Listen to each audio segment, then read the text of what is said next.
Revision के क्रम में 12वीं क्लास रिवीजन के क्रम में अगला चैप्टर है अपना छठा, वंशागति के आणविक आधार, मॉलिक्यूलर बेसिस ऑफ इनहेरिटेंस। एक पीढ़ी से दूसरी पीढ़ी में लक्षण जाते हैं, उनका क्या मॉलिक्यूलर बेस है। इस पार्ट में आपको एग्जाम के अंदर 2 प्रश्न मिलेंगे 1-1 नंबर वाले, और 1 प्रश्न बड़ा 4 नंबर वाला आएगा यहाँ पर, जो कि अथवा में आएंगे 2 प्रश्न यहाँ पर, एक करना होगा आपको। तो यहाँ पर देखो, ये सोचने वाली बात है कि इस पार्ट में और दूसरे पार्ट में आपको 4 नंबर का प्रश्न मिलेगा, और इस पार्ट के अंदर आपको 1-1 नंबर वाले प्रश्न भी 2 हैं। तो 2 अगर 1-1 नंबर वाले प्रश्न आ रहे हैं तो संभावना ये बनती है कि रिक्त स्थान जो आएगा आपके फिल इन द ब्लैंक्स आएगा, वो इसी पार्ट में से आ सकता है, क्योंकि करीबन जो आपके 13 एबेसद आएंगे उसमें से 4 या 5 एबेसद में से एबेसद के स्थान पर रिक्त स्थान होंगे। तो 4 या 5 प्रश्न कहाँ से ढूंढ सकता है वो अगला ढूंढ सकता है जो जिन पाठों में 2-2 वस्तुनिष्ठ प्रश्नों का है। तो आपके 6ठा और 8वां और 9वां इन 3 पाठों में 1-1 वस्तुनिष्ठ प्रश्न के साथ साथ में 1-1 एबेसद भी वो रिक्त स्थान आ सकता है। इस बात का थोड़ा सा ध्यान रखें आप। देखें, फटाफट अपन शुरू करते हैं रिवीजन को। न्यूक्लिक अम्ल पाए जाते हैं सजीवों में 2 प्रकार के, डीएनए और आरएनए। विषाणुओं के अंदर आरएनए आनुवांशिक पदार्थ कुछ में होता है, बाकी मैक्सिमम में डीएनए ही आनुवांशिक पदार्थ है। यहाँ से बड़े बड़े 10 प्रश्न सीधे सीधे बड़े ढूंढने हैं, छोटे छोटे प्रश्न तो आपको इजीली मिल ही जाएंगे। यहाँ से छोटे प्रश्न बन सकते हैं जीवाणु भोजी, जिसमें ये इस प्रकार का होता है, डीएनए है, ये जो आरएनए है उसकी संरचना यहाँ पर दे रखी है, मतलब कितने क्षार युग्म पाए जाते हैं। जीवाणु भोजी लेप्डा में 48,502 क्षार युग्म पाए जाते हैं। ई कोलाई के अंदर 4.6 × 10⁶ क्षार युग्म, और मनुष्य के डीएनए में अगुणित डीएनए में 3.3 × 10⁹ क्षार युग्म। याद रखना, ये अगुणित में है, ये द्विगुणित पूछे तो डबल हो जाएंगे। 3.3 × 10⁹ क्षार युग्म पाए जाते हैं। अब आपको पॉलीन्यूक्लियोटाइड श्रृंखला की संरचना, अब इस श्रृंखला की संरचना आपको अब तक याद है, तो इस यहाँ पर आपका प्रश्न नंबर 1 बन जाएगा। अपन देखो 10 प्रश्न निकालते हैं यहाँ से। प्रश्न नंबर 1 क्या है कि आनुवांशिक पदार्थ किसे कहते हैं, डीएनए की डबल हेलिकल संरचना का वर्णन कीजिए। तो आपको यहाँ पर डीएनए की द्विकुंडली संरचना का वर्णन करना है। ये मैंने जो लगाया वो इनको 1-1 बार पढ़ लेना, और उसके बाद में डीएनए की डबल हेलिकल स्ट्रक्चर का डायग्राम आपको याद रखना है। ये वाला डायग्राम याद रखना है।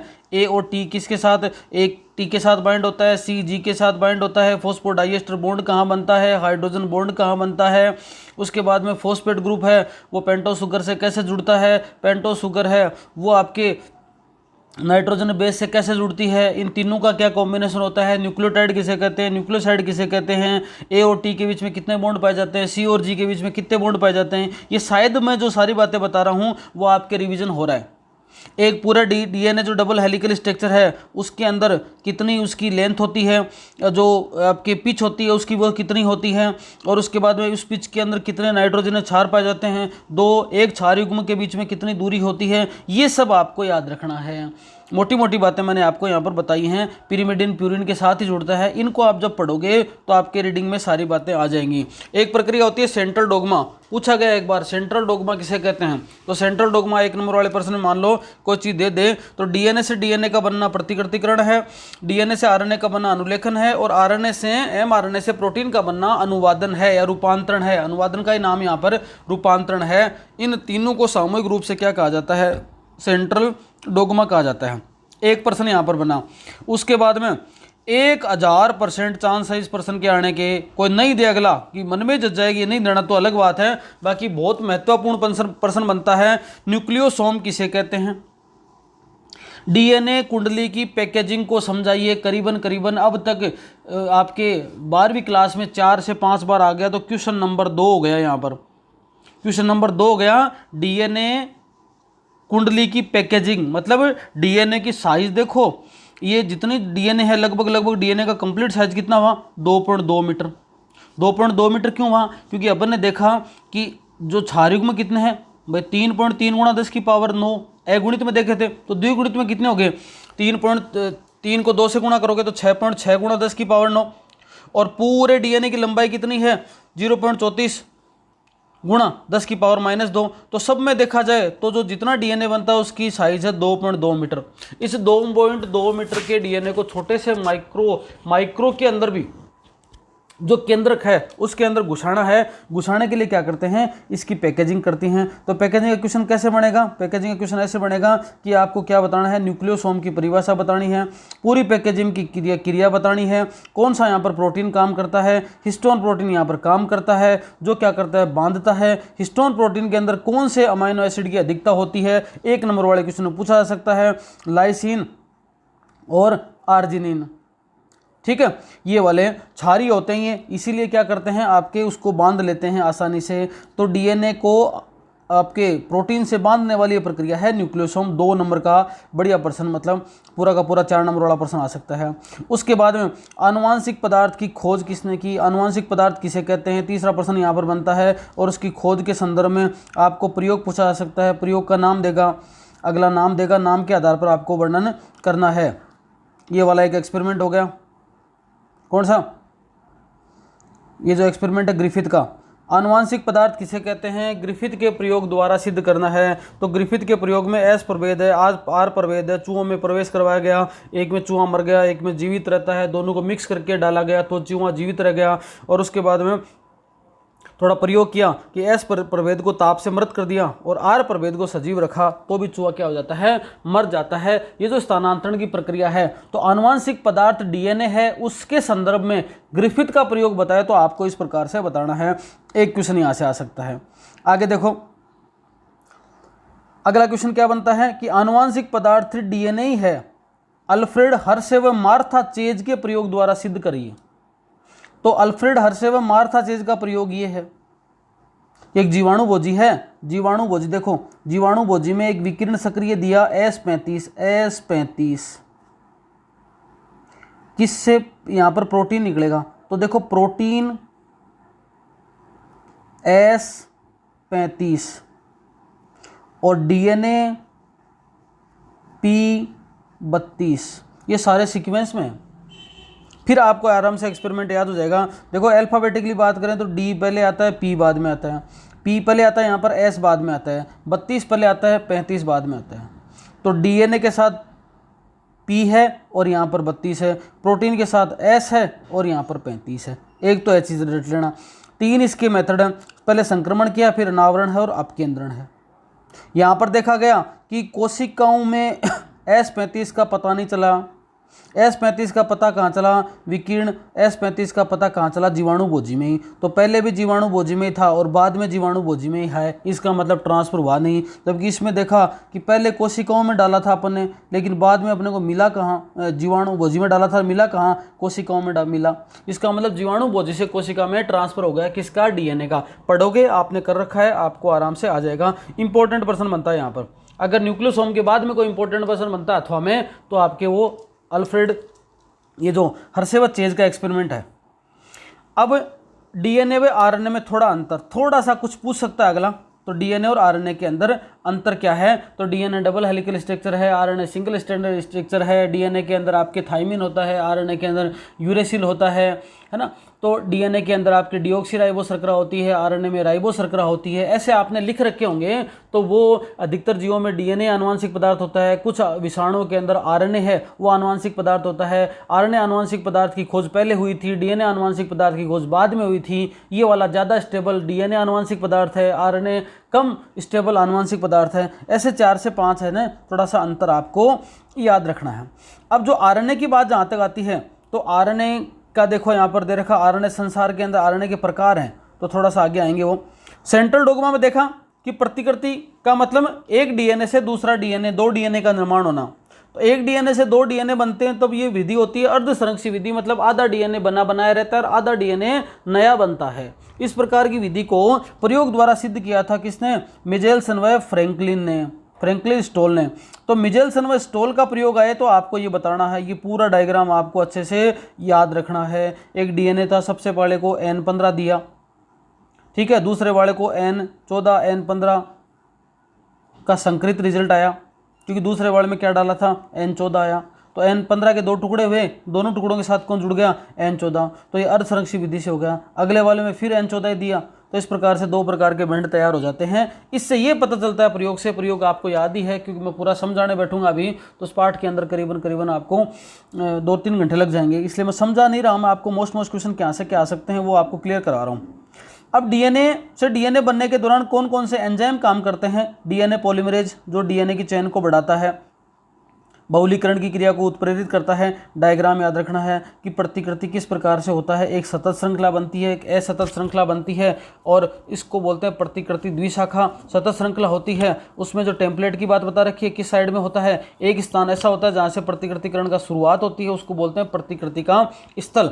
ये वाली बात हो गई। अब देखो जब डीएनए से डीएनए बन गया उसके बाद में तो यहाँ पर क्वेश्चन 2 बन जाते हैं प्रतिकृति वाले कि प्रतिकृतिकरण की प्रक्रिया में कौन कौन से एंजाइम काम आ रहे हैं आपको याद रखना है, और प्रतिकृतिकरण की प्रक्रिया में आपके मिजेल्सन व स्टोल अर्धसंरक्षी विधि का वर्णन करना है।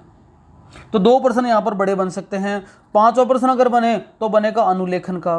परिभाषा याद रखनी, अनुलेखन किसे कहते हैं, डीएनए से आरएनए का बनना, सीधी सीधी बात है। अनुलेखन यूनिट क्या होती है, जहां पर अनुलेखन की प्रक्रिया होती है उसके 3 स्थान होते हैं, एक का नाम प्रमोटर है, एक का नाम संरचनात्मक जीन है और एक का नाम समापन है। 2 उसमें रीजन होते हैं, एक होता है टेम्पलेट रज्जुक होता है, एक कूटलेखन रज्जुक होता है। टेम्पलेट रज्जुक होता है उसी के जैसा डीएनए का निर्माण होता है तो इसमें एक तो क्या कर दी जाती है, सीक्वेंस दे दी जाएगी आपको और पूछ लिया जा सकता है कि इस दिए गए डीएनए में किस प्रकार का आरएनए बनेगा। तो मान लो ये 2 प्रकार की देना आपको, ये 3 से 5 है और ये 5 से 3 है, तो ये क्या है आपका टेम्पलेट रीजन है। अगर इधर से इधर बनेगा ना तो यहाँ पर बनेगा नया आरएनए, तो नया आरएनए इसके विपरीत बनेगा। तो आपको अगर 5 से 3 को सीक्वेंस दी जाए ना तो आप वैसे की वैसे लिख देना, केवल आपको क्या करना है टी के स्थान पर यू लिखना है। और आपको 3 से 5 की सीक्वेंस दी जाए, पूछा जाए कैसा आरएनए बनेगा, तो आप इसके विपरीत बनने वाला, जैसे मान लो यहाँ पर ए है तो यहाँ पर आएगा यू, यहाँ पर सी है तो यहाँ पर आएगा जी, यहाँ पर जी है तो यहाँ पर आएगा सी। इस प्रकार से आपको ये स्ट्रक्चर बनानी है। डायग्राम याद रखना है अनुलेखन इकाई का। जीनों के नाम याद रखने, यहाँ पर पूछा जा सकता है सेंट्रोन कौन सा होता है, आपके मोनोसिस्टोनिक स्थिति क्या होती है, इंट्रोन क्या होता है, ये यहाँ पर पूछा जा सकता है। आरएनए के प्रकार, अब ये आ गया आरएनए का संसार आया था ना, उसमें आरएनए कितने प्रकार के होते हैं, टी आरएनए होता है, आर आरएनए होता है और एम आरएनए होता है। तो प्रकार दे दिया। मान लो यहाँ पर एबेसद वाले प्रश्न में कोई चीज़ पूछी जा सकती है। अब यहाँ पर बढ़िया प्रश्न बनता है, अनुलेखन किसे कहते हैं, जीवाणुओं में अनुलेखन की प्रक्रिया को समझाइए। ये एक डीएनए, सीधी सीधी बात है, डायग्राम याद रखना। ये डीएनए का एक डायग्राम है। इस डीएनए के डायग्राम की अगर आरएनए पॉलीमरेज आकर जुड़ता है, खुद जुड़ नहीं पाता, इसलिए कौन आता है सबसे पहले, सिग्मा फैक्टर। सिग्मा फैक्टर किस स्थान को पहचानता है, ये उन्नायक या जहाँ पर शुरुआत होती है ना प्रमोटर को पहचानता है, पहचान कर इसके स्थान पर जुड़ जाता है। जुड़ते ही कौन आ गया, पॉलीमरेज जुड़ गया, दोनों जुड़ गए। उसके बाद में आगे बढ़ेगा आगे बढ़ेगा आगे बढ़ेगा, जैसे आगे बढ़ेगा आपके सिग्मा है वो हट जाएगा और प्रक्रिया चलती जाएगी चलती जाएगी चलती जाएगी, मतलब आरएनए बनता जाएगा। आरएनए जब बनता गया एक समय ऐसा आएगा कि एक रो फैक्टर आएगा, रो फैक्टर के जैसे टकराएगा ये पॉलीमरेज, ये आरएनए हट जाएगा, मतलब पूरी प्रक्रिया में आरएनए का निर्माण हो गया। तो जीवाणुओं के अंदर आपके अनुलेखन की प्रक्रिया को विस्तार से समझाना है, ये वाला प्रश्न यहाँ पर दे दिया अगले ने। ये आरएनए के प्रकार दे रखे हैं, एक एक के नाम याद रखना। अब जीवाणु के साथ साथ में अगर आपके यूकैरियोट में सुकेंद्रियों के अंदर आपको प्रक्रिया समझानी है तो वो दे रखा है। यहाँ पर थोड़ा सा अंतर है कि यहाँ पर 5 डेज के ऊपर कैप लगेगी और लास्ट में पूंछ लगेगी। बीच में जो स्थान बनेंगे इंट्रोन एक्सोन 2 प्रकार के स्थान होंगे, एक चीज़ हट जाएगी और एक चीज़ जुड़ जाएगी। मतलब ये इंट्रोन है वो यहाँ से सारे हट गए, एक्सोन आपस में जुड़ गए और एक्सोन जुड़कर क्या करेंगे, फिर आपके आरएनए का निर्माण करेंगे, एम आरएनए का। तो आपको पूछा जा सकता है अनुलेखन की प्रक्रिया को यूकैरियोट के अंदर समझाइए, या मानव के अंदर अनुलेखन की प्रक्रिया कैसे होती है उसको समझाना है, तो आपको ये वाला चित्र बताकर उसको समझाना। दोनों चित्रों को पहले एक चित्र को समझ लेना, प्रोकैरियोट वाला समझ लेना, उसके बाद यूकैरियोट वाला समझना, आराम हो जाएगा। ये प्रश्न उसके बाद में तीसरे नंबर पर बहुत बढ़िया प्रश्न बनता है, आनुवांशिक कूट किसे कहते हैं, आनुवांशिक कूट की विशेषताएं बताइए।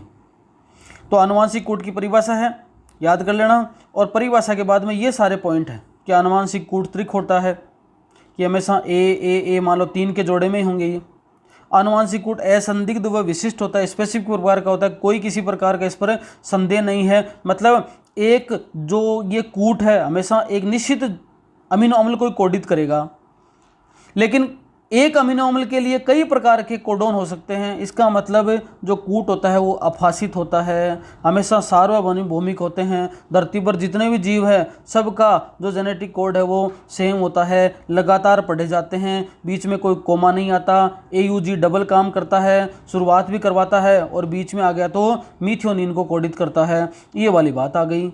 ये वाला टेबल दे रखी है, इससे कोई क्वेश्चन तो पूछेगा नहीं, लेकिन अगर आपके पास में लास्ट में समय हो तो थोड़ा बहुत देख लेना, क्या पता कुछ पूछ ले। बाकी क्वेश्चन पूछना तो नहीं चाहिए। इसमें कई बार चेंजेस आ जाता है तो आपके उत्परिवर्तन आते हैं। जो आपके सिकल सेल एनीमिया वगैरह रोग है उनमें अपन ने एक बार देखा था कि इस प्रकार से सिकल सेल एनीमिया कैसे बन गया था। अब अंतरण RNA अनुकूलक अणु, मतलब अब अनुलेखन के बाद में जब स्थानांतरण की प्रक्रिया होगी तो tRNA के साथ में आपके अमीनो अम्ल जुड़ेगा। tRNA के साथ अमीनो अम्ल जुड़ा उसको बोलेंगे tRNA अनुकूलक अणु। मतलब वो tRNA अनुकूलक बन गया किसके, अब आपके प्रोटीन सिंथेसिस करवा सकता है, वो प्रोटीन का निर्माण करवा सकता है वो।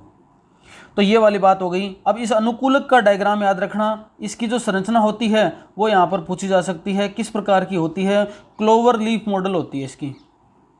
तिपत्तियाँ मतलब क्लोवर लीफ मॉडल होती है। और उसको अगर ढंग से देखा जाए तो अंतरण RNA सघन अणु है जो उल्टे एल की तरह दिखाई देता है, उल्टे एल की तरह दिखाया जाता है और स्थानांतरण की प्रक्रिया का चित्र बना सकता है। अगला पूछ सकता है आनुवंशिक पदार्थ किसे कहते हैं, स्थानांतरण की प्रक्रिया से जो आपके है क्या समझाइए, प्रोटीन संश्लेषण की क्रिया को समझाइए। तो यहाँ पर इस प्रकार से ये क्रम कोई से लिख देना, कोई विशेष बात नहीं। यहाँ पर 2 tRNA आएंगे, एक के ऊपर यहाँ पर अमीनो अम्ल जुड़ते जाएंगे, एक से यहाँ पर निकलते जाएंगे और एक से यहाँ पर नए आके ऐड होंगे। यहाँ नए आके ऐड हो रहे हैं, यहाँ श्रृंखला बन रही है, यहाँ से एक्स्ट्रा जो tRNA है वो रिमूव हो रहे हैं। ये 3 प्रकार की स्थिति है, इसको स्थानांतरण या रूपांतरण कहा जाता है।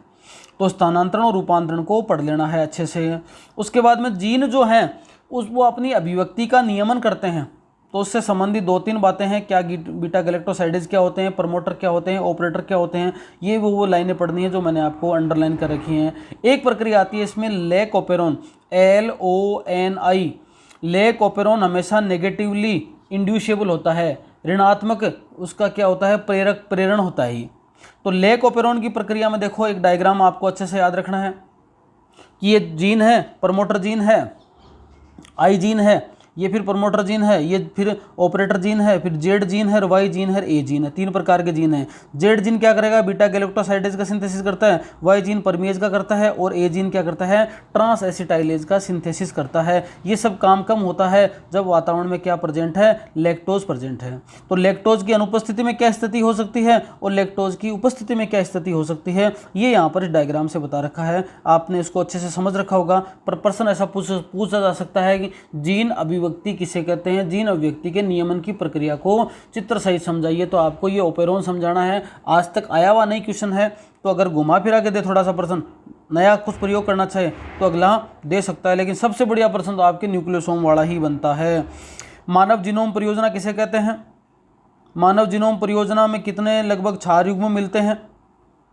बायो इन्फॉर्मेटिक्स किसे कहा जा सकता है, एक परिभाषा दे दी, बीच में स्थान छोड़ दिया, उसे क्या कहते हैं, जैव सूचना विज्ञान कहते हैं। इस मानव जीनोम परियोजना के क्या लक्ष्य हैं, क्यों इसको किया जाता है, करने के साथ साथ इसकी कार्य प्रणाली क्या है, इनके फुल फॉर्म याद रखना है ना। ESTS क्या है, अनुक्रम टिप्पण क्या है, उसके बाद में आपके YAC क्या है, BAC क्या है, बैक्टीरियल आर्टिफिशियल क्रोमोसोम है, और YAC ईस्ट आर्टिफिशियल क्रोमोसोम है। इसके फुल फॉर्म है आपको याद रखना है। सेंगर का काम यहाँ पर क्या है, देखो खंडों के स्वचालित DNA अनुक्रमण जो फ्रेडरिक सेंगर द्वारा विकसित विधि के सिद्धांत पर कार्य करता है। तो ये वैज्ञानिक का याद रखना है कि जो DNA का अनुक्रम है उसको कौन वैज्ञानिक ने खोजा था या पता किया था, तो उसके लिए फ्रेडरिक सेंगर नामक वैज्ञानिक का नाम आता है। ये वाले मानव जीनोम परियोजना की विशेषताएं, तो इतनी सारी विशेषताएं दे रखी हैं, उनको सबको पढ़ना। जो आपको सरल सरल लगे 4-5 जो 7-8 दे रखे हैं ना, उनमें जो सरल सरल रखे हैं वो 5 आप अच्छी तरह से याद कर लेना। उसके बाद में DNA अंगुली छापन की प्रक्रिया है। मनुष्य के अंदर जो जितने भी मनुष्य हैं उनमें सब में 99.9% जीन है वो समान होता है। उस समान DNA को अपन कैसे पता लगाएं, तो 2 व्यक्तियों के DNA में अगर तुलनात्मक अध्ययन किया जाए, फिंगरप्रिंटिंग करी जाए तो कैसे कर सकते हैं। तो यहाँ पर पुनरावर्ती DNA किसे कहते हैं वो याद रखना है परिभाषा। अनुशंसी DNA किसे कहा जाता है, तो क्वेश्चन पूछा जा सकता है 1 नंबर वाले में कि पुनरावर्ती DNA किसे कहते हैं। पर देखो यहाँ पर प्रश्न जो बड़ा 4 नंबर का ही आएगा। तो एबेसेदा वाले प्रश्न आएंगे तो उनमें तो फिर ऐसी बातें नहीं पूछेंगे। और फिर आपका 1 नंबर वाला प्रश्न और कोई आएगा नहीं, तो रिक्त स्थान में कहीं कोई प्रश्न घुमा फिरा के दे दे तो दे देगा। बहुरूपता की बात आ गई। और फिर ये डीएनए अगर बड़ा क्वेश्चन दे तो ये वाली बातें हो गई, कैसे किया जाता है ये काम। और ये डायग्राम आपको याद रखना है कि दो व्यक्तियों का जो डीएनए है वो किस प्रकार से सेम नहीं है उसका अपन पता लगाएं। अब ये काम है किसी आपराधिक प्रवृत्ति वाले व्यक्ति का पता लगाने के लिए, बलात्कारी का पता लगाने के लिए, किसी बच्चे के खोए हुए माता पिता का पता लगाने के लिए, इन सब बातों का पता लगाने के लिए डीएनए फिंगरप्रिंटिंग की प्रक्रिया की जाती है। तो देखो इस पूरे पाठ को एक बार फिर से मैं आपको 2 मिनट में दोहरान करवाता हूँ। दोहरान क्या मतलब, अपने 4 नंबर के प्रश्न खोजते हैं। यहाँ पर देखो आप मेरे साथ यहाँ पर 4 नंबर के प्रश्न खोजवाने में मेरी मदद करें। देखो प्रश्न पहला क्या बनेगा, डीएनए की संरचना, कंप्लीट डीएनए के स्ट्रक्चर को याद रखना। आनुवंशिक पदार्थ किसे कहते हैं, डीएनए की संरचना बताइए। दूसरा बहुत बहुत बहुत बहुत बहुत इंपॉर्टेंट प्रश्न है, न्यूक्लियोसोम किसे कहते हैं। डीएनए कुंडलिंग के पैकेजिंग की क्रिया को चित्र सहित समझाइए। तो चित्र आ गया, न्यूक्लियोसोम आ गया और पैकिंग की प्रक्रिया आ गई, 2 नंबर। तीसरा प्रश्न क्या है कि डीएनए आनुवंशिक पदार्थ है, ग्रिफिथ के प्रयोग से स्पष्ट कीजिए, तीसरा बड़ा प्रश्न। चौथा बड़ा प्रश्न है कि आनुवंशिक पदार्थ डीएनए है, अल्फ्रेड हर्ष व मार्था चेज के प्रयोग से सिद्ध कीजिए, चौथा बड़ा प्रश्न। 4 हो गया। उसके बाद में आपको याद रखना है, अगला प्रश्न बनाते हैं डीएनए प्रतिकृतिकरण, 5वां प्रश्न का प्रयोग है मिजेल्सन व स्टोल वाला प्रयोग, 5वां प्रश्न यहाँ पर हो गया बड़ा प्रश्न। उसके बाद में डीएनए कार्य प्रणाली, कोई घुमा फिरा के प्रश्न दे तो दे, वरना तो यहाँ पर कोई ठीक नहीं बनता। 5 प्रश्न हो गए।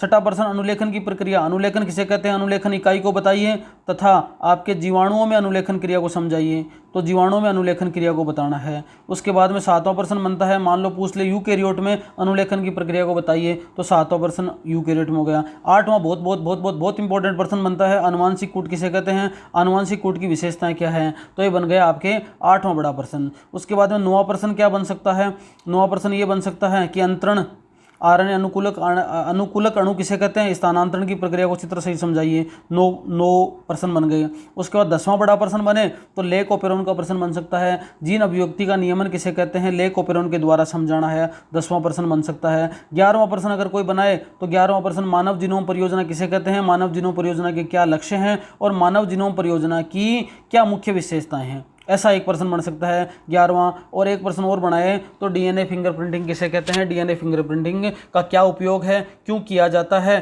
कैसे किया जाता है, और इसका डायग्राम आपको बनाना है। ऐसे करके आपको यहाँ से जब इन सब बड़े बड़े प्रश्नों को पढ़ोगे तो छोटे प्रश्न अपने आप निकल जाएंगे। ऐसे 12 बड़े प्रश्न बनते हैं, इनमें एक 4 नंबर का प्रश्न आपको फिक्स मिल जाएगा। धन्यवाद।